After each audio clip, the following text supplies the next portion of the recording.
环球大战线深入世界最前线，全球各地的观众朋友，大家好，我是叶思敏。今天节目我们会关心到的是林肯号撑不住了。这个时候我们可以看到，在舰上面、船上面的这些水兵们士气都非常低落，士气告急，水兵甚至还跳海哦。那么他这个川普所谓的钢铁城墙，现在从内部开始崩塌了。另一方面，现在还面对的是弹药陷入危机的死亡交叉。伊朗笑称美军怎么比想象中还要更弱呢？怎么回事？今天我们会做深度剖析。先欢迎在场来宾，国际情势专家赖岳谦老师。主持人好，观众朋友大家好。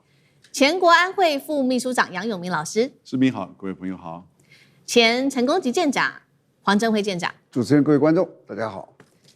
好，观众朋友，我们的环球大战线的会员频道已经成立了。我发现呢，有一些观众朋友还没有帮我们按下加入键成为战友，如果还没有，记得赶快按下加入了。那么在这个会员频道当中，会针对观众朋友特别喜欢看的内容来做更多的这个讨论，包括了有几位从大马来呀、香港、美国的粉丝朋友们有特别提出想要知道什么议题，我们都会留言区看到的话，会来做这个相关的报道。好，今天有关于这一场美伊战事，我们要来看到3个火线话题，等一下会请来宾来特别帮我们做解析。首先看到第一个，川普吹他说已经在这个荷姆兹海峡这边形成了钢铁城墙哦，但是怎么回事呢？林肯号是立刻传出了一个跳海的危机，美国的航母难道真的撑不住了吗？第二件事情，现在美国面对的问题就是它内部的爱国者已经越打越少了，但是另一方面，伊朗它生产的飞弹却比打出去的还要更多，被解读为根本越打越多。美伊战争现在比耐力会来大逆转吗？第三件事情，伊朗它的攻势，等一下我们也会看以更多元还有不同方向的这种飞弹，不管是无人机啊飞弹，以量来破值，美国防空网撑得住吗？今天就这些议题我们会来做讨论。好，我们先来看到荷姆兹海峡有关于相关的议题，川普最新放话说呢，现在是已经完全的掌握在美国的手中了，甚至夸口说呢，美国海军在荷姆兹海峡这边已经筑起了一道钢铁城墙。他说伊朗根本就没有能力突破，美国想控制多久就控制多久。但是最讽刺的事情是，他的钢铁城墙还在喊，但是要撑住钢铁城墙的航母林肯号官兵却是撑不住了。来看到细节，荷姆兹海峡现在川普说完全的掌握了，但是呢，看到了现在已经在这个当中。林肯号已经布局超过了9个月的时间，从去年的11月出海布局到现在呢，可以说呢已经是非常长的时间了。现在5000名的官兵都是处于战时状态，所以看起来精神是非常非常的紧绷的。那么还有超过200名的官兵家属向美国海军高层已经表达了不满，他们已经非常久没有看到自己的家人了，甚至传出来说有值班的人员真的是受不了了，曾经要跳海哦，所以呢遭到这些值班人员阻止。那部署期间也出现了许多的问题，不管是粮食的短缺、供水不足、蔬菜腐烂、卫生用品耗尽等等的问题，甚至还有水兵哦，恐怕因为真的是待太久了，舰上的医生说，这些人恐怕会有精神崩溃，甚至蓄意破坏的这些举动出现。家属也开始质疑了，说，是不是有一些水兵们因为上头的命令，所以杀害了这些无辜的平民，让这些上面的军官他们也非常的难过，开始怀疑自己的作战目标是不是正确的。所以今天节目一开始先请教舰长怎么看川普高喊的荷姆兹海峡的封锁，这个叫做钢铁城墙，但是却发现了这个林肯号上面的官兵已经快要受不了了，甚至有没有可能会重蹈覆辙当时的福特号，引爆官兵蓄意破坏。而这样子的案例是冰山一角吗？尤其是这样美军的士气如果呈现这样的状态，真的有办法在中东继续打下去，继续耗下去吗？舰长怎么看？我当过舰长，其实我们舰长最怕的一个就是什么？我们这次出去航行任务结果临时告诉我一个紧急的一个什么事情，我要继续。因为通常大家都有一个期待值，像出去之前，我这次会宣布，我们这次是7天的任务，那我们小海军都很短，7天、4天、5天。那结果到了第7天，他跟你讲说，对不起，临时有任务，你要继续带下去。那我们有没有碰到过这种事情？有啊，有时候好比说出了一个意外，临时搜救，某架飞机灾了，那我临时回不来了。但那时候你还可以看得到，我是为了救生。那多待的天数也是有限的，3天5天，你知道？那你如果到了该到的时间该回去，大家都已经有所准备。我明天要返港，我已经要跟我女朋友约好了，就冬夏不能回去。然后这个时间越延得很长的话，你知道那是一个很伤士气的一件事情。那我们也很怕，因为我也没有带士气啊。就你这个任务的变化，如果一直在往后拖，那是很难带的。那再加上船上有多辛苦，你们可能是想不到的。我现在说6点他非常辛苦的。第一个，他单调到了极点。你以为他在那些多彩多姿啊？他睡觉在这，他吃饭在这，他植根在那，就这3个点。基本上他就这样走来走去，永远在我旁边就是，好比说我们3个一起植根，就这3个人。思敏永远不会出现的，就是这样。你会觉得哇，你完全不会期待任何变化，不可能变化哦。这是一个单调。第二个，食物他刚刚有讲，食物一拉长哦，那个是腐败的。像我们那时候，我曾经有一次航行1个月到南非，到后面那个食物上来通通有味道，那个新鲜蔬菜什么鸡蛋已经通通都没有了，都一上来一个味道就是根茎类啦，什么东西哦，真是很难吃。然后第3个健康，因为这个你知道在船上有植根，那每一个人都要植根哦。那我一个植根1天我基本上是8个小时，为了让大家能够公平，他这个时间一直在往后换。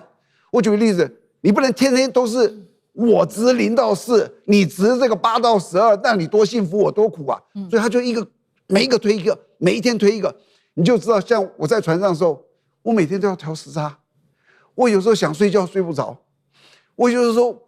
这个很困的时候，结果我要植根，结果我就在那1个月是我这一辈子心脏觉得负荷不了。我那时候觉得我心脏跳到难受。就在那一次唯一这个发生，就它对你的健康有影响。那第4个就孤独，我跟谁联络？在上面就是我们这些人，我跟他聊到第5天就聊完了，我们还要聊什么？就开始变得非常孤独，开始想家人，开始想女朋友，然后又不知道归期，不知道什么时候。然后第5个压力，他们在那里不是度假，他随时打仗啊，在那里万一一个这个无人机这样过来怎么样？所以他是有他的压力了。然后第6个是最糟糕，大家注意，军中经常会发生霸凌现象，因为它最容易发生。军中有阶级，我今天要你干嘛你就要干嘛，我叫你跪下你就跪下，我叫你站起来就要站起来。军中这个神节是，如果有一个人整到我，你以为我的上面长官都对我很好啊？只要有一个整我，我就被霸凌。所以到后面越推到后面是就是越痛苦。然后最后会有那种生不如死的感觉，然后遥遥无期。他现在已经9个多月了。你说呢？真的是他原来可能就3个月、4个月。那还有一个，刚刚这个主持人有提到说，会不会影响他的战力啊？军中最重要的一个东西就是什么？存在就是力量。只要这个航母在那摆到，它就有它的威慑力。就算它里面上面1粒弹药都没有，可谁知道它没有弹药？这是存在就是量，这是第1个。第2个，现在所有的战争基本上靠的都是自动作战。我说自动作战就是像我不要说这么先进的船，我们成功舰哦，我的战斗系统有一个可以拨到就是自动化战斗系统，拨过去之后，全船人什么事都不要做，我可以抽根烟在那看，他到最后锁定一个目标，告诉我说要射击，它会有个红点亮。那最后射不射击是我最后决定，所有的追踪目标指令、飞弹备变，全部是自动的。所以只要装备正常，它的战力在现代的这种先进的战力，有像他们这么先进的，不太容易影响。但是如果这个兵只是想自杀，影响不大；如果他想的是破坏呢？对，像上一次那个破坏厕所啦，破坏什么什么，烧一点那个洗衣房的火啦，哎，都还好。他万一如果是一个，我决定跟你，你知道我已经都不想活了，我还怕什么？我觉得这一群人通通都是天天在找我麻烦的，我要把你们一起炸死呢。我跟你讲，其实那种环境是我们在陆地无法体会的。但是真的很长久的这个东西哦，它拖得越长，又一直在延，它的战力会一直下降，但是它的威慑力还是存在的。好，所以可以看起来这一场战争是一场消耗战哦。林肯号已经在海上布局超过9个月的时间，而且都是呈现一个战时的状态，让上面的军官都非常非常的紧张。那这一场消耗战继续下去的话，我们来看到美伊现在到底谁比较能够耗得下去呢？因为现在出现了一个问题是，伊朗这边的弹药怎么回事哦？这个越打越多，但是美国的弹药是越打越少。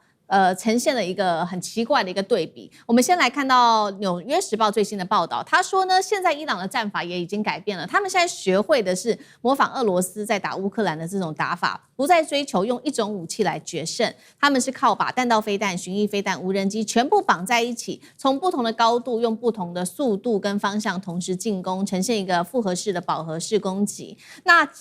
成果也是非常的惊人。来看到具体的一个成果，上个月伊朗是连续5天攻击了约旦的3座美军基地，其中1天就发射了大约是50枚的爱国者的拦截弹，等于就已经是打掉了2亿美元。更可怕的是，这个飞弹烧掉了，但是最后防线还是被突破，造成美军这边的死伤结果也非常的惨重哦。这个是美军的部分，而美军现在包括他们在拦截弹药上面，在手势上面也面临非常大的困境，因为《纽约时报》同时也披露，这场战争已经使用了1500枚的爱国者飞弹，现在剩下的数量已经不到1700枚了。那么全国要知道，在去年整体一整年量产的数量只有600枚左右，所以消耗速度是这个生产的好几倍。那反过来看到伊朗的生产速度已经超过每一天它的使用量了。那我们刚刚提到了伊朗它的攻势是从不同面向来做攻击嘛，首先从不同的方向，它现在是从本土向不同的地区发射，包括打的是美军的雷达、视野、拦截火力、指挥系统等等。多种类的飞弹，我们刚刚也特别讲到了，不管是飞弹、无人机，或者是巡弋飞弹、导弹等等一起做。那多波次同样是先用无人机来发动第一波的攻击之后呢，再在多段的攻势当中藏着真正的目标，最后是以高阶飞弹来出动。毁灭他们的最终目标，这个叫做以量破值。赖老师怎么看？目前双方的消耗战呈现一个越打越多的弹药，一个越打越少的弹药，谁可以撑比较久？当然伊朗撑比较久啊，因为这个态势已经很明白，伊朗也打了一个不对称的一个作战，而且呢，他已经把他的经济转变成为一个战时的经济。换言之，也就是说，战时的经济就是维持人民最底层的最底下的这个生活就可以了。那也就是说，不再以寻求富裕或是过得更好为主，而是能够先活得下去。那也就是在这个部分里面，他们不断的去抓这些特务抓这些异议分子，然后该枪决的枪决该处死刑的处死刑，来削弱他的反对者的力量，同时来巩固住他的国内的大部分的对于他们政权的支持者的这样的一个情形下的时候，他已经准备跟美国耗更久。但是除了这个以外，他也在寻求经济上的破解，例如说他的能源的运输还是继续在走，那他商品经济就商品的进口寻找不同的管道，例如说我们现在看到他从里海这边也打通了另外一个运输线，也可能从中国大陆的一带一路例如说从瓜达尔港或者是从这个陆运里面那么送进伊朗，所以未来可能他从伊朗这边连通巴基斯坦的公路也有可能会尽快的修筑出来，那么有利于他能够从中国大陆这边把货物运输到伊朗。所以我们看到伊朗目前来讲就是准备打一场长期的战争，可是问题是在于美国没有做好准备，美国的整个战争思想、战术思想还是很落后。美国完全没有从俄乌的4年的战争中吸收到任何有价值的战争经验，所以美国以一个非常落后的军事思想去面对一场新的战争，而这个战争是美国所挑起来的，结果用落后的战争的思想去打一场新的战争，而美国目前来讲承受到它不可挽救的一个失败。这第一个就是您看到了，其实您提到说这一波的战争从2月严格上来讲2月28嘛到现在，可是他真正打的时间1-2个月而已。可是这1-2个月的时间消耗掉美国它的所有的防空导弹的1半以上。换言之，也就是说，它1个月的战争强度还不是很强就可以把美国1年的爱国者的导弹的生产量全部耗尽。1个月，可能1个月不到，美国1整年的所有的导弹全部都消耗光了，这个是可以想象的。那等于是之后美国就全部挨打了。现在的情况，我们所看到的就是由于美国的战争思想落后，然后他的战略思想落后，他对无人机跟导弹的搭配使用，他束手无策，他甚至连反无人机的手段，到目前为止，他却还是使用非常旧的、传统的，以非常昂贵的爱国者的导弹、标准的导弹来去拦截这么便宜廉价的无人机导弹。而他自己本身却完全没有这个无人机跟反无人机真正的这种以量取胜的制空能力。这代表说，美国在这场战争中，其实败势已经摆得很明白了。好，那同样的问题，杨老师又怎么看呢？这个等于伊朗已经找到美国的弱点了吗？我觉得现在美国面临到4种不对称。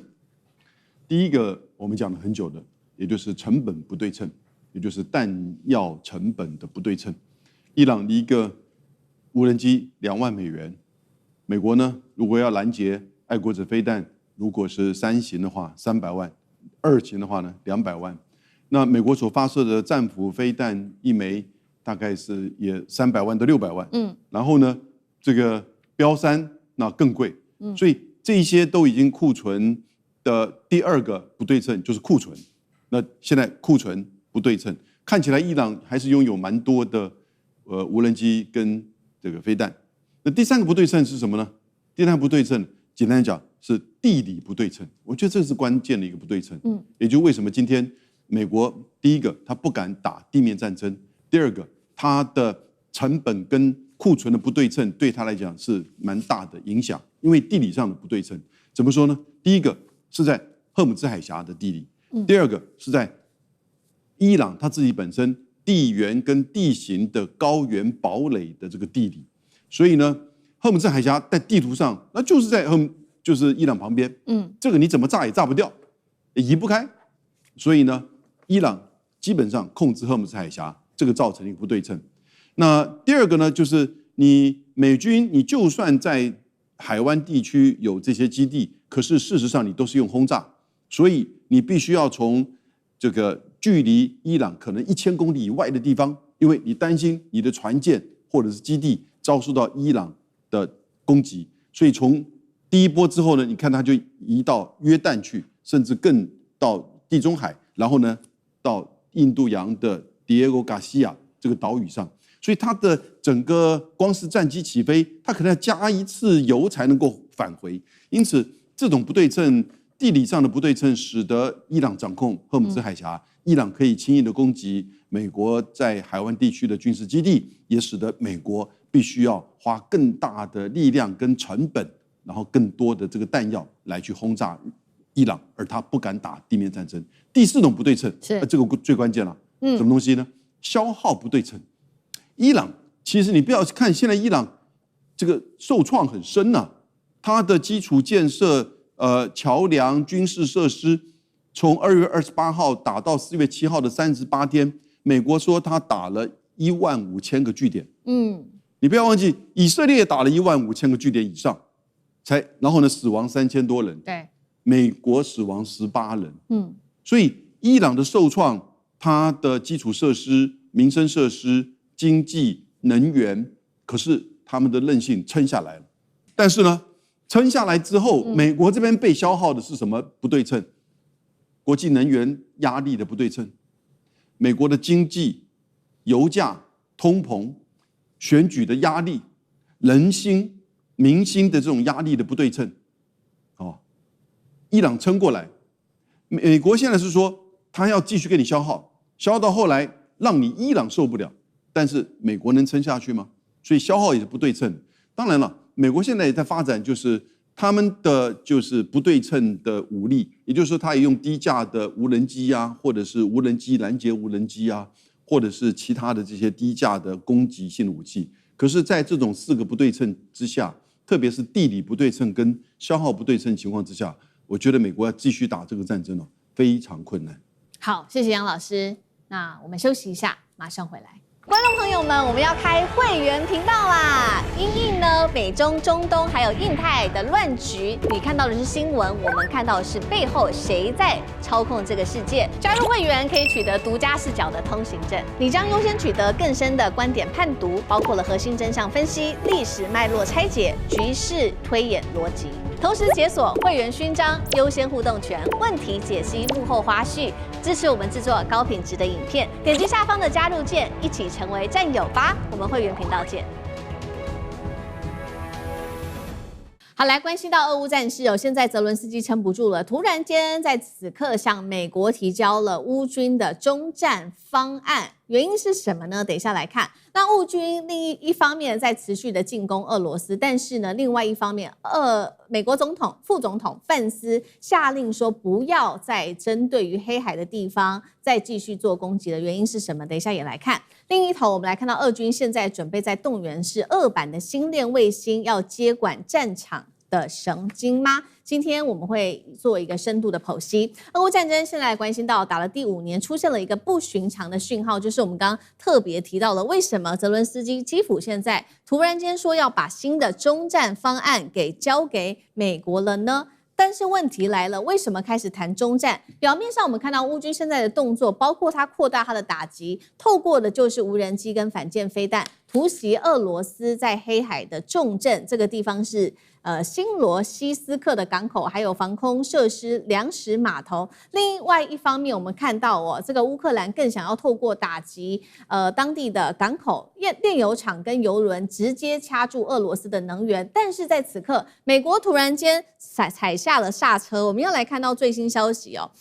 在月底的时候，副总统范斯突然间要求乌克兰停止攻击黑海上面只要是不是非2级的这些船舶，还有里海的管线联盟设施。原因是什么呢？原因就是因为他们如果担心乌克兰持续打这边的油轮的话，会进一步干扰到国际的油市。最直接影响到的就是美国企业的利益了，包括了雪佛龙跟艾克森美孚，他们这一些企业怕是被打到吗？是被波及到吗？所以我们也来看到，这也暴露了乌克兰现在的困境，也就是说，他们确实没错，很想要继续打俄罗斯，但是呢，也很难违背美国的意思，因为美国长期提供给他们武器跟情报、军事支援等等。那另外一方面，这个泽伦斯基的麻烦，除了来自于美国叫他不准再打之外，我们来看到现在他的拦截弹也出现了很明显的不足的问题哦。泽伦斯基他这边特别表示说呢，来看到这个2026年盟友交付给他的防空拦截弹只有去年同期的1/3而已，而现在前线也出现了问题，包括传出前线的部队已经好几个月都没有轮调了，包括了饮食啊、粮食啊跟补给都出现了非常严重的问题。所以今天节目一开始先请教赖老师怎么看了泽伦斯基为什么在这个时间点要把终战的方案提交给美国？他现在面临的压力有哪一些呢？那赖老师又怎么看？目前的战局很混沌由于双方都只公布对自己有利的不公布对对方不利的一个不公布对自己不利的这样的一个情况，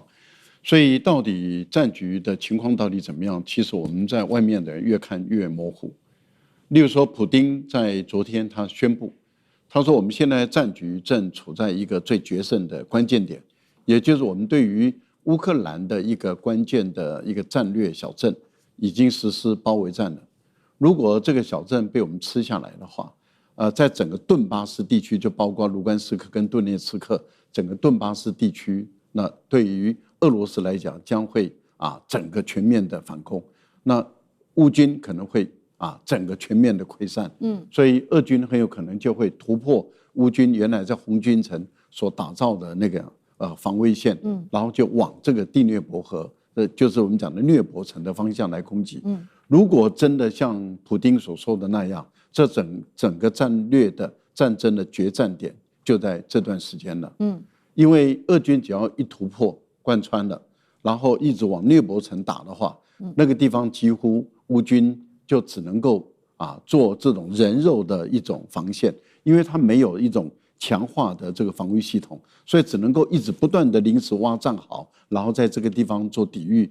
那目前也传出说，朝鲜很有可能会提供5万到10万的，现在已经不再是以1000人、以1万人来计算，说要提供5万到10万人。如果在这段时间内，朝鲜已经不只是出动导弹部队给俄国来使用，包括陆军的坦克的、火炮的这个部队跟俄军产生联合作战的话，那相当有可能乌克兰的东部的战略的这个战争态势，很有可能就在入冬之前就是秋天的时候形成了一个大决战。这个是很坦白说，战局很有可能逆转的。这是以普丁他所放出来的讯息，好像所有的讯息都对俄军是绝对有利。可是我们所看到的另外一个现象就是，俄国的炼油厂被炸，对，它的石油设施被炸，它在里海里面，伊朗的船被炸。现在这个乌克兰跟伊朗在寻求和解而且伊朗要求要赔偿如果乌克兰愿意赔偿的话，那很有可能还会缓和伊朗这边的局势，不然的话，伊朗相当有可能在供应俄国他所需要的这些无人机去打这个乌克兰，相当有可能会供应量更大一点。那这个也都不利于乌克兰的一个战局，所以没有人能理解为什么乌克兰要搞出这样的一个这个名堂拿出来。这就是为什么范斯要插手进来了。就是你已经打到乱打了。那你乱打的目的就是希望把战火扩大，然后把美国拉下水，因为你认为美国现在跟伊朗在交战，所以他只要打伊朗，美国就会感激他。你这是什么逻辑吗？对于美国人来讲的话，这个逻辑是不通的。但是很有可能泽连斯基现在已经打乱了。好，这是我们所看到的一个目前的一种混沌的一种态势。可是对于泽连斯基来讲，他又对外宣称说，他现在已经收回了700多平方公里的土地，但到底那个土地在哪里那么是属于战略要地还是非战略要地？目前也说得不清不楚。所以我觉得目前的战火前线的情况呈现出这个很混沌的，因为欧美的媒体不肯把乌克兰的具体的一个情况跟他的民众做真正的分享。也就是说，欧美的媒体没有善尽他的职责。那也就是他们都被国家安全的这个大帽子压在头上了。但是问题是，乌克兰不是美国，不是欧洲它是外国可是现在是这些西方的媒体对乌克兰不肯如实的报道，那乌克兰也不肯把他真正的情况跟大家说，俄国也不肯把他自己被挨打的情况跟大家说。那你想，整个战局都呈现混乱的情形下，大家在观察的就是，如果前线乌克兰一旦崩溃，俄国还真的往涅伯城打的时候，这个时候你乌克兰的中战计划有意义吗？因为对俄国来说，我如果能够打下涅伯城，我就开始往北看基辅了。对，那这个时候我要的可能是整个乌东地区的大片土地了，而不再只是我现有的这个5个州。那请问一下泽连斯基，你是不是会提出中战计划？是不是你知道你在战略的决策点对你乌克兰已经处于不利的地位了？可是当你处于不利的地位，你要谈和的时候，那哪那么简单呢？那他提中战计划的意思，等于是希望川普出来斡旋。可是问题是，川普的信用值几毛钱？普丁会认吗？所以我个人认为，目前的俄乌的战争情况看起来是有严峻的，而这个严峻的这一方，恐怕是不利于乌克兰，而不是不利于俄罗斯了。好，那所以我们也看到另外一边这个俄罗斯到底现在的状况又是如何？是不是如乌克兰这边所说的，俄罗斯正在加快？因为现在外媒的报道确实现在看到的比较少，但是乌克兰自己这边有放话说，俄罗斯正在扩大它的打击的力道。真的是这样子吗？首先我们来看到的是乌克兰递出中战方案的时候，现在又传出了普丁呢，是泽伦斯基自己说的，他说呢，普丁可能会在9月国会选举之后，甚至明年再动员数十万人。那如果普丁真的扩兵的话，就代表说他会填补前线的巨大人力耗损，并且往扎波罗热顿内茨克的方向继续的前进，并且保护好目前被攻击的包括当地的炼油设施机场跟港口等等。另一方面，除了这个俄罗斯可能自己扩兵之外，刚刚赖老师也特别提到了，有可能来自于北韩的支援。那现在人数确实还不确定到底多少人，3万、5万、10万，现在都有各种的说法。那另外也传出呢，部分的飞弹的产量呢，在这个北韩的合作之下，已经超过了原本他们的年度计划。泽伦斯基最新还透露了一件事情，他说北韩的一个导弹发射旅携带了120枚的 KN 系列导弹，现在目前是已经进驻在俄乌的边境了，并且对乌克兰的边境开始发动了攻击，而且他认为他们的实力是非常强大的。他这么说的，他说俄军呢，他花了2周夺不下的目标，这一次300名的北韩军5个小时之内就把当地给清场了。到底怎么回事？哪一个消息比较有可能是俄军真的在扩兵，还是乌克兰自己在说呢？那杨老师怎么看？北韩兵这么厉害，这个我们也是很期待看看他实战的这个情况是如何但是这个话毕竟是乌克兰是泽伦斯基这边讲的。我觉得，因为这是一个预测，就未来几个月之后，特别在就是9月之后，俄罗斯有可能做到，就是增加兵力数十万。那如果真的是如此的话，我们先就这么样一个推论哈。那什么原因会增加兵力呢？那第一个当然就是补充前线，尤其现在整个乌东地区，其实它补充前线。那补充前线的目的，可能就是为了第二个，要开辟新战场，或者是做扩大的攻击。刚才赖老师提到的涅伯城，或者是哈尔科夫。那如果真的打哈尔科夫的话呢，那其实这个兵力的增加可能10万还不够。涅伯城这是一个新的就是攻击的一个地点。第三个呢，当然，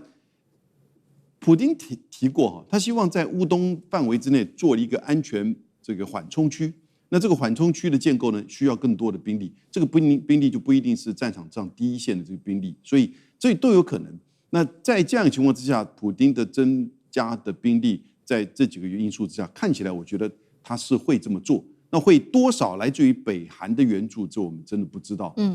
然后呢，有多大的战力，也要看实际上战场的表现。有没有可能是泽伦斯基自己等于是放话的？对，目前我觉得是他放话。俄罗斯就算真的有征兵的这个计划，他也不会到处嚷嚷，他也不会真的就是说去对外公布。那当然，你的情报那么厉害，能掌握吗？我也怀疑。但是如果是泽伦斯基自己的假设推论的话，原因为什么？那当然就是要逼欧美各国提供更多的援助、弹药、装备，否则根本就这个仗很难打得下去。那同时呢，我觉得也是泽伦斯基为他自己本身的地位，以及可能下一波乌克兰自己动员本土的兵力、增加兵力，也在做因应的准备，所以都有可能。那到底乌克兰这个有没有可能守得住？我觉得其实当然，现在就是为什么他这么放话，他就是看得出来，他的兵力、他的武器、他的防空能力现在都受到影响。然后无人机的这个战力有，但是他没有办法做决定性的战场上的改变。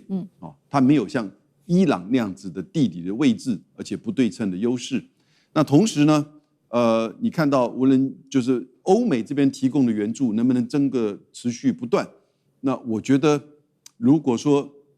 川普能够结束伊朗的战争，川普能够赢得年底的大选，启动选举，也许他还会稍微思考一下，伊朗的战争现在看起来就是非核非战，和平的和，持续的拖下去的消耗战，那然后呢，我觉得年底的其中选举，美国共和党可能在众议院上面会受到挑战。在这样情况下去，他对俄乌战争的支持，对乌克兰的支持，来自于美国，来自于川普，我觉得可能会再一次的被打折扣。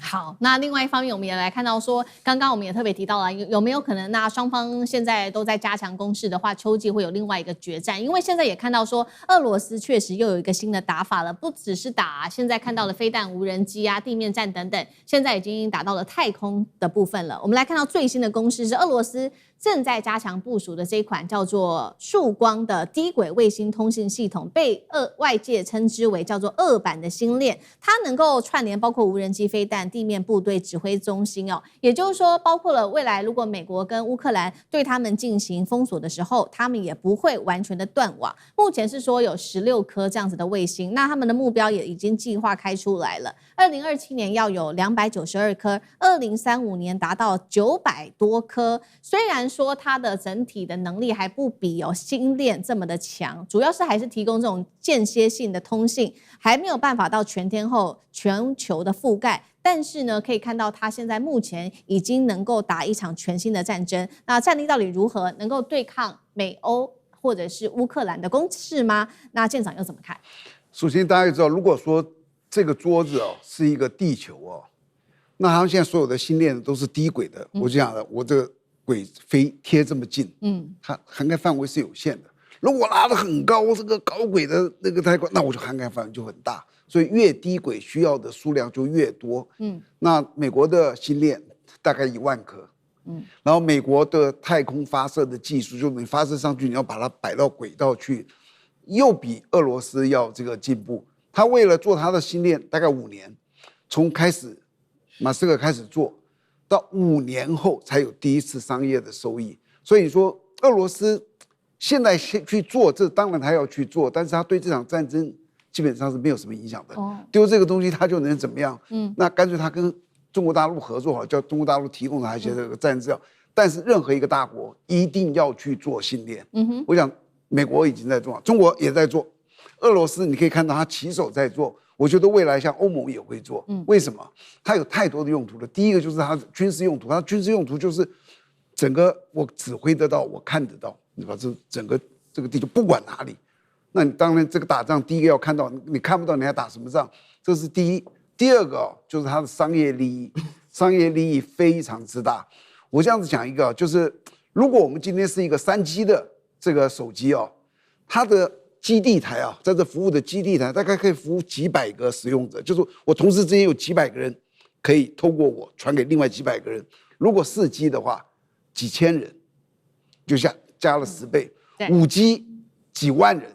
我们台湾现在是4G 嘛，所以如果你只有这个时候，又因为地面的这个东西是有一个很多的限制所以你去看，如果说我中华电信想要让我全台湾这个地区能够通的话，它的基地台通常是1万到2万用这么多。如果你今天拉到天空，我又是6G， 你说那一个可以10几万，我可能整个台湾我这样子讲，我20颗低轨卫星我就把它全部这个构连了。那加上它是整个地球的。我记得好久以前我听马斯克讲说，他们将来有一天要卖他们星链手机，抓起来星链手机买的时候很贵，以后他说让你去，整个地球没有一个地方不通，你在喜马拉雅山爬了一半我也可以打给你，一样照着这个像，看没有，我现在在这里，你现在很多地方是不能通的，是它整个东西这样弄起来，你就知道有一天星链会变成一个手机，而这个手机会击败所有的手机。所以你看马斯克现在有一天如果他推出一个星链手机，哇，那是一个多大的一个市场，所以它的利益太大，所有的大国都要抢这些利益。目前你都看得到他们在这样做。好，谢谢舰长。那我们休息一下，马上回来。观众朋友们，我们要开会员频道啦！因应呢美中、中东还有印太的乱局，你看到的是新闻，我们看到的是背后谁在操控这个世界。加入会员可以取得独家视角的通行证，你将优先取得更深的观点判读，包括了核心真相分析、历史脉络拆解、局势推演逻辑。同时解锁会员勋章、优先互动权、问题解析、幕后花絮，支持我们制作高品质的影片。点击下方的加入键，一起成为战友吧！我们会员频道见。好，接下来紧接着我们赶快看到中国大陆 C919终于正式的飞出国门了。这个是大陆19年的这个叫做红色飞机梦。指导波音跟空巴吗？那这样子的一个飞机梦能不能复制现在大陆的电动车出海神话呢？欢迎观众朋友留言跟我们互动。如果您认为有机会，留言写1；如果您认为现在目前看起来还要再加强，还要再加油，留言写2，我们一起互动。好，中国的红色飞机梦现在真的飞出国了，时间熬了19年这么长的时间，首度的飞出去了。这一次的是 C919从北京飞到了蒙古的当地国际的航线，代表说中国大陆国产的客机已经从中国内需市场正式的从国际机场给跨出去了。好，为什么叫 C919？ 来看一下这当中的寓意。C 代表的是 China 中国，那9的寓意就是希望天长地久。这 C919 后面的这个19则是代表是最大的载客量可以达到190座，瞄准的就是现在最主流的载体客机的这个机型那么机身的宽度也比同等级的波音737跟空巴的 A320 还要来得更宽。我们来看到它的这个最远航程，现在说可以达到5000多公里。那么现在目前看起来的最新飞的这一段从北京到蒙古的距离呢是1500公里，1500公里的话是伦敦到巴黎距离380公里的4倍的远，那它最远是可以到5000多公里的这不只是一条新的航线，也代表说中国大陆现在正在挑战不管是波音或者是空巴的最重要的一步。那大家也在关注说它未来有没有可能靠着它价格的优势继续的抢其他的市场呢？首先的第一步会不会从东南亚、中亚、中东等等的市场来持续的扩散？如果真的可以的话，未来波音跟空巴的垄断就可以说是一个时代正式的告终。有没有这样的一个机会呢？那赖老师怎么看？我觉得绝对有这个机会啊！我是以一个乘客的一个体验感来跟观众朋友来分享啊。我在上个月啊去西安，我刚好就运气很好，因为我后来才知道，他一天就有2班啊对飞啊。我刚好就搭了C919从上海坐到西安，因为我们现在台湾不开这个航线，让我们直接从台北到西安去，过去可以，现在不行了，所以结果我们舟车劳顿了，累得半死。那怎么办呢？我就因为想去看这个秦始皇陵嘛，想去看，那我们怎么办？我就只好从上海转机，从台北飞到上海，再从上海飞到西安，运气很好。刚好就坐到了C919这班机。我以一个乘客的体验感因为我坐了波音，坐了空巴同等级的飞机，坐太多了啊。C919确实对乘客来说更舒服，它的空间更大，椅子也比较大，椅子比较宽比较长，而且呢，它的整个流线还有空间感，你会觉得比较没有压迫。我搭波音跟搭空巴的时候，压迫感比较大。但是搭C919的时候没有任何压迫，这第一个。第二个，我觉得它的整个光线的柔和感跟设计感会让乘客更加的舒服。还有一个部分里面就是它的洗手间，它的洗手间也比空巴跟这个波音的还要更适合我们人体因为它有考虑到我们各种体型的人他的需求，所以我个人如果以乘客的体验感来讲，那是一个很美妙的一个体验，舒服。从起飞到降落到飞的过程中都是舒服，我们只能用舒适跟安全这2个字。那当然，其他的这个飞机的性能要靠这个机员这个我们的这些飞机的驾驶员他们来分享。但是我们所看到很多欧洲的，因为欧洲现在已经开始在中国大陆对于C919进行评分了，他们一样都通过了现在已经进入到最关键的时候，我们也留意到前段时间C919它好像飞西藏就是飞高原，他们要做一个高原的一个测试，这是在民航机里面最困难的一个阶段，它都完成了。这代表什么？因为以目前欧洲所释放出来的讯息，就是说 C919是一款好飞机。那么这些驾驶员他们试飞过的人都觉得说这是一款好飞机。好。那你想，如果说一旦它的发动机能够解决，对，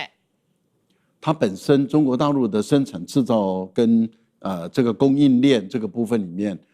这个对大陆来讲这是它的强项。那一旦它本身的市场需求量扩大了，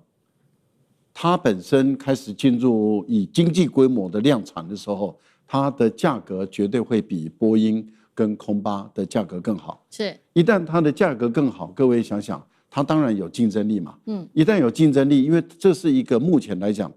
这个支线客机的主流的机种。例如说，您看东盟的国家，柬埔寨到辽国这个飞机最好，泰国在国内跟周边的，不管到越南、到缅甸、到这个都是最好的飞机。像你马来西亚到印尼，或是印尼本身的离岛，他们本身都是最好的飞机。对于中亚的国家来讲，对于加勒比海地区跟南亚还有欧洲很多的国家、很多城市，因为欧洲都是小国嘛，他们本身的串流，这个 C919都是最好的飞机。所以我觉得目前来讲，只要欧洲跟美国不要挑剔、不要挑难，按照他们自己的同样的标准。一旦 C919得到欧洲的适航证的时候，美国就没有理由不给他适航证了。是，一旦都通过了，世界各国只要欧洲拿下适航证，世界各国航空公司就敢下订单了。对，一旦下订单，你想想看，他要满足这些国家的需求就可以满足。那对中国大陆来讲，就可以给人类带来第3个选项了，而不会只是空巴跟波音2个选，还有中国的 C919可以选。好，所以我们看到 C919这一次首度的飞向国际，所以大家也在看说，那如果未来要飞向更多的国家的话，挑战波音跟空巴的话，是不是说它的产量也要跟上来？但是现在如果产量要跟上来的话，就是包括了它的自制率要再提升。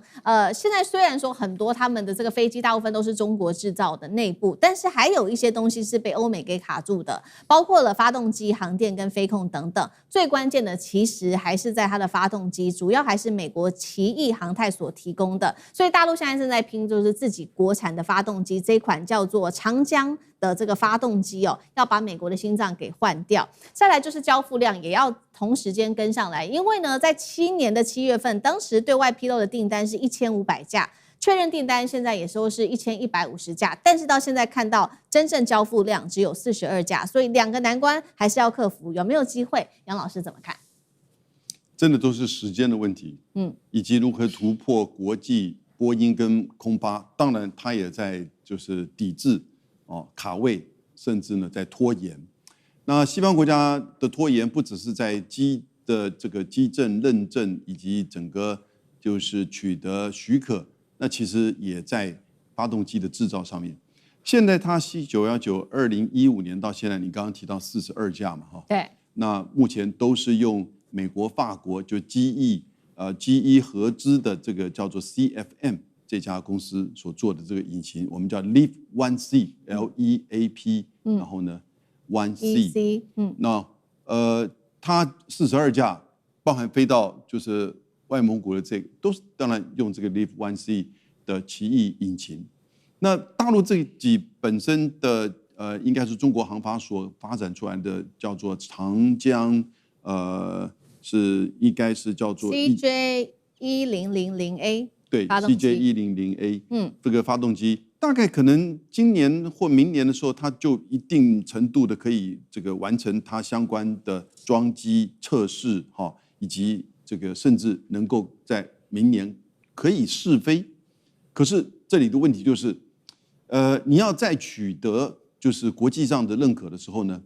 那这个就是 LEAP 1C 美国机翼的引擎，它已经有几百小时甚至更多的这个时间那如果是长江的这个新型的引擎，它目前是0，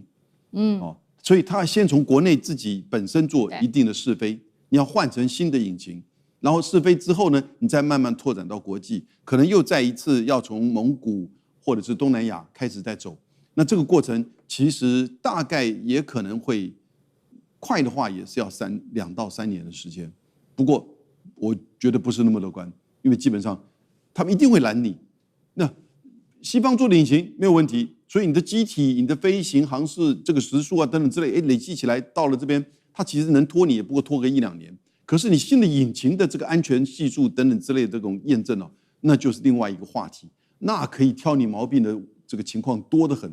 同时，这个制造的技术里面也是不是100%的中国的技术，这也要时间去累积因为西方也会卡住，就是这个引擎制造的技术、材料制程甚至软体这些东西的配合。因此，这个整个一套不是你引擎做出来，而是你要放在飞机上能够整个去运作飞行。然后呢，我觉得其实这个时间点可能2到3年，稍微乐观，要再看未来的变化。好，那另外一方面，我们也来关心那波音的部分呢？波音现在发展的到底如何？先前我们报道过非常多，是有关于这个波音737 MAX 它的安全事故。那最近又有一些事情发生，包括了这最新消息，453架的737 MAX 的座椅安装错误所以他们的品质的品管又再次的引发争议。再来就是有关于地缘政治上面的一些问题，包括了来自于欧洲跟中国大陆。中国大陆到底要不要跟波音买这200架，这是看未来美中的关系发展。第二个是欧洲的最大的联航，这一间是瑞安航空，最新他公开呛瞎说，川普的关税战让我们买飞机的成本都增加了。如果说未来波音的飞机继续的调涨它的售价，他就说了，那我们可能未来会决定跟中国大陆来买。接下来可能怎么发展，舰长又怎么看？首先，大家要知道，这个波音跟空巴彼此是竞争对手，对不对？但他如果全世界跑出第3家的话，他们2个一定先联手起来，先把那第3家打下去。这是过去就这样。因为以前加拿大就有一个庞巴迪，他做出了一个，他花了20亿美金做了一个生产线，然后全都合格。美国达美航空跟他一开始订了125架。结果波音就去控告说反倾销税，要就是要政府抽他40%的税，结果最后是美国政府裁定抽他300%，那一架都卖不成。然后一架都卖不成之后，他们就说那这样好了，你没有人敢买你的飞机，你放心，那跟我合并。那个庞巴里就想到美国就恨，对不对？波音你害得我，就他跟空巴合并了。空巴花了$1，买了他51%的那个股权。你相信吗？$1。那人家说你怎么去卖它？你不卖是不是？你剩下的49%全部丢到垃圾桶？为什么？你没有机会生产，所以他就卖了，你知道吗？然后这个到今天为止，这个飞机叫做 A220，在空巴在卖，目前他预计可以卖3000架，你就知道他是很成功的，他也很好。加拿大还是美国的亲兄弟，照打不误，对吧？这个商业是一个很残酷的。然后如果说中国今天这些发展啊，像刚刚赖老师说的啊，跟这么好，如果是日本的成品，我现在就担保你，它一定没有市场。为什么？你日本看不过。那在中国大陆之所以有，它有2大好处。第一个好处，它内需市场太大。我告诉你，我外面我一架都不卖，我基本上我可以维持住我的生产线，这个它可以，这是第一。第二个，中国大陆现在国力很强，你这样对我这么不公平，那我也对你不公平，我也对你的波音做什么，我也对你的空巴做什么，所以他们有一些机会这个反弹。但是我还是在讲这个东西跟别的不一样，你说这个电动车、无人机，哎，那很容易突破，那个小东西而已。这个都是用倾国之力在打。我说的美国，全国挺波音，欧盟整个在挺空巴，没有说你个别在那里，所以这些东西到最后他遇到的都是倾国之力打压你。那你的国力如果不行，你是很难的。所幸如果30年前这个东西在中国推出来，我也可以告诉你，那基本上结束了。为什么？你的国力不行，他现在国力很大了，有赢的机会。好，谢谢舰长。那我们休息一下，马上回来。观众朋友们，我们要开会员频道啦！因应呢美中、中东还有印太的乱局，你看到的是新闻，我们看到的是背后谁在操控这个世界。加入会员可以取得独家视角的通行证，你将优先取得更深的观点判读，包括了核心真相分析、历史脉络拆解、局势推演逻辑。同时解锁会员勋章、优先互动权、问题解析、幕后花絮，支持我们制作高品质的影片。点击下方的加入键，一起成为战友吧！我们会员频道见。好，接下来我们要关心到是铁腕总理朱镕基人生正式的谢幕哦。当年他是铁腕闯了金融风暴，推中国入市。那么现在当今的社会是由 AI 来接棒，60兆的内需能否再让中国大陆转型一次呢？今天会做深度的剖析。好，我们来看到的是中国大陆这位前国务院总理朱镕基12日因病离世哦，享受98岁。他的官方的讣告也高度的肯定他在改革开放、还有金融整顿、国企跟住房制度的改革，以及在他任内的时候，包括了应对亚洲金融风暴等等的贡献哦。那朱镕基一生最鲜明的标签就是他很敢勇于改革，并且承担任何的政治上面的风险。他曾经骂过说这个豆腐渣工程，他也不喜欢人家叫他经济沙皇哦，所以他留下了一句广为流传的狠话，就是呢，准备100口的棺材，99口留给贪官。他说1口就是留给他自己的。我们先来看到他真正站上了中国大陆经济的舞台中央，就是当时在1990年代危机四伏的这个经济上面的整顿。90年代当时的中国大陆确实可以看到经济表面上是发展的非常非常的快速的，但是当时在中国内部面临的许多问题，不管是通膨，还有重复建设、银行坏账跟国企长期的亏损等等的问题，只有朱镕基他愿意站出来做大力的改革。他当时呢直接打压这些过热的投资，重新整顿金融，向低效率的这些国企来正式的开刀。当然了，这样子的一个重大的打击，后面的代价也相当的大，但是他也勇于承诺，并且勇于承担。朱镕基的判断很清楚，他说要先拆掉这些旧体制的包袱，才能赶上国际竞争力的市场经济哦。所以呢，我们就看到在他的改革之下，当时有大量的国企被直接整并、重组，甚至是倒闭，还有呢大批的工人面临下岗。住房政策的改革也是从当时开始的，本来的这个福利分房，后来推进到了住房的这个商品化等等。但是我们要来看到是真正的大考验，同时也是让他声名大噪的这一场，就是在1997年的亚洲金融风暴爆发了。当时在金融风暴爆发之后，中国大陆继续维持它的人民币的稳定，并且支持香港抵御金融的冲击。朱镕基则是做了一件大事，他推动了中国大陆当时加入了国际组织 WTO， 把国内的改革跟全球市场彻底的接轨之后，我们就看到中国大陆在这几年打拼之下成为了世界工厂，而在出口快速的发展之下，也因此大陆数亿人口的生活水准因此从这个时候开始提高了，所以就看到了目前大陆的经济发展，外资进来，出口爆发，制造业起飞，中国大陆从这个成为世界工厂，人民的生活水准提高等等，它的这些贡献跟现在所可以做的一些经济上面的借鉴，赖老师怎么看？我觉得很多大陆人非常的怀念朱镕基啊，因为大陆出了几个非常杰出的领导人啊，不管是过去啊，那么甚至到改革开放你所看到的邓小平等，朱镕基也是一个非常杰出的领导人。因为改革开放的时候，大陆过去因为太穷了，太落后了，所以邓小平就要释放。要激起人民的这种劳动意愿、生产意愿，那当然就要开始进行私有化的这样的一种激励的这种政策。所以改革开放开始推的时候，你看到早期就是先求快，先求快，先求有，然后想办法让自己富起来。所以也允许这个经济特区原来是就4个经济特区，先让4个经济特区先富起来，再扩大到11个省市。县沿海的城市，就让沿海的城市先富起来，然后再由这些富起来的城市去帮还没有富起来的城市，采用这样的一个大战略。这样的一个大战略，先求快，先求有，先求富的情形下，就带来了这种粗放型的经济了。经济一走向粗放型的时候，您看到了开始大量的授权，因为总不能够完全由中央管。国家这么大，人口这么的多，一切都中央管的话，速度一定慢，所以大量的授权，一旦授权给地方官的时候，很多的地方官开始贪官污吏，就满地了，到处官商勾结因为有土私有财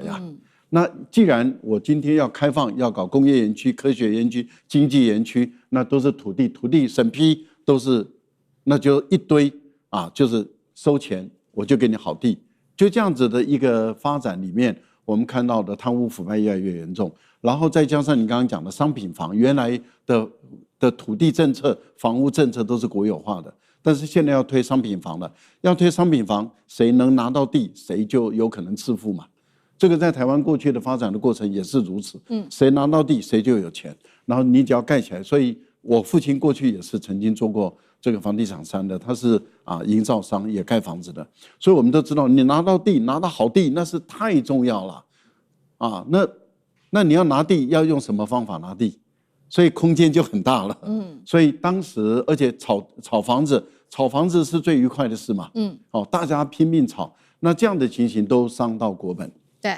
朱镕基看到经济快速发展，一方面要让它快速发展，二方面要扫除贪官污吏，然后要把整个国家的经济带向正轨。你想你会得罪多少人的利益？要动了多少人的根苗？你动了多少人的钱袋子的时候，那当然很多人就要把你弄倒，很多人把你弄倒。朱镕基的金科玉律就是我棺材准备好了，我这条老命跟你拼了，那我觉得以一个国务院的总理，他要去面对这些贪官污吏，就是你们来赶谁跟我挑战，我就跟你干到底。我觉得这样的一个必死的决心，而且他本身真的是自己说到做到，自己本身两袖清风所以我个人觉得他是一个了不起的一个领导人，真的是大陆人很怀念他。对，另外一个金融风暴，坦白说对台湾来讲贡献很大。你不要以为索罗斯的金融风暴，他是打掉香港顶住了，而中国大陆是拿家底去护卫香港，所以索罗斯在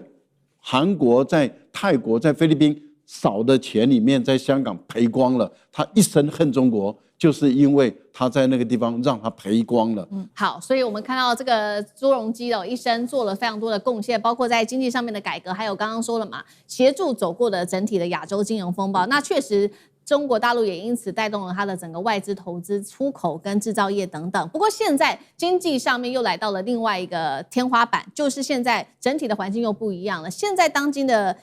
经济状况就是房地产在中国大陆比较低迷，还有美国科技封锁跟全球供应链重组，所以大陆现在也赶快找说，那我们接下来要怎么做经济上面的转型呢？也就是从这种传统的产业低附加价值要往 K 型转型，就是往 AI、半导体、新能源、高端制造跟机器人来做发展。那确实已经达成了，在今年前7个月，半导体出口接近翻倍，高科技产品成长呈现40%的一个高度成长。第二次的这个经济转型能不能创造相同的一个等值的一个成就呢？那能不能来去弥补当年房地产现在在逐渐的往下坡走的一个问题？那杨老师又怎么看？我觉得这个方向是很明确的哈。美国10年之前开始对中国的科技战、贸易战，也就是从朱镕基带领的陆氏加入 WTO 之后，整个中国的经济开始翻2番，连续的这种双位数的经济成长。然后呢，也看准方向，就是深化就是人民的教育，特别是科学的教育、人才的养成，以及重要科技领域的投资、政策性的投资。即使是面对美国的科技跟贸易战的打压，到后来呢，现在反而使得美国自我封锁，用高关税，用禁止中国的商品进入到美国市场，开始做自我的封锁。现在这个整个国际的风貌已经倒过来。不是大家再去制裁中国，根本是美国把自己门关上。而整个全球南方市场，以及包含甚至美国的邻邦加拿大、墨西哥的对中国的商品也是大门大开。然后呢，欧盟现在面临到一个灵魂的拷问，它到底要不要真的针对中国的商品采取保护主义？我觉得朱镕基给我们一个比较，就是刚好我们在台湾哈，你不觉得刚好？朱镕基的这个过程，从他做上海市的副市长、书记，然后呢到市长到书记，然后副总理到总理，到2003年从总理位置下来。台湾也刚好是经历过从李国鼎、孙运璇到萧万长。对。而不幸的是，进入到96年之后，当李登辉上来之后，就在整个风貌转变。在这个之前，其实双方的两岸之间，当然因为规格不一样、大小不一样、整个情况不一样，可是呢，经济的领导跟整个氛围是开放的，走向国际的，然后呢，要欢迎全球化的，然后整合到国际的产业链、生产线里面去的。那也就是说，经济的思维是主轴，政治的考虑是其次。可是另外一方面，中国大陆在朱镕基之后啊，还是持续的开放、包容。走向国际，而朱镕基他的所建构的典范，在中国大陆却是持续的延伸下来的。好，这个是这个中国大陆的经济一路走到现在，经过了2次转型。那第2次转型，我们刚刚就说，也就是现在嘛，要发展 AI， 但现在也有一个现实的考量，就是说，好，你发展这个产业的趋势是对的，但是实际上这个企业现金能不能到达企业的手中，还有甚至流到民间去呢？现在也在看，因为现在最新的统计是中国大陆2026，中国大陆的规模及以上的工业的企业。他们的这个企业的回收期达到72天，也就是说，要改善这个现金流还需要一点点的时间哦。那所以政府现在也大力的推动说，民众你应该要加强你的内需，去多买东西。所以他们也设定了2030年将社会消费品的零售总额推上60兆元。从这个所谓的世界工厂，就是帮全世界做代工，现在中国大陆要自己发展自己的内需，来强化自己社会的发展，有没有这个机会？舰长怎么看？这个机会不是一个绝对或是绝对不会，它是一个相对的比较。中国大陆是比较可能成功的，它有4个原因。第一个，它政策稳定，它不会说今天我们换一个总统重选，整个执政党全部换掉，可能整个的过去推的那4年5年的政策通通都改了，所以它政策非常稳定，不管谁来当。第二个，它是计划经济，什么12-5、13-5，它一设定就是5年，这5年我们就照这个去做。这也是一个非常稳定的。还有第3个，它内需太大，市场实在太庞大了。第4个就是中国人储蓄是超级有名的。现在他的储蓄像现在大概43%，美国大概只有10%几。你知道为什么中国人这么喜欢储蓄？因为以前的中国人对未来没有自信。当我对未来我很有自信的时候，我知道我的钱一定会增加的时候，我存什么钱啊？所以我就敢花钱。所以中国面对这些问题是比较，就是让你觉得说不会这么大的波折。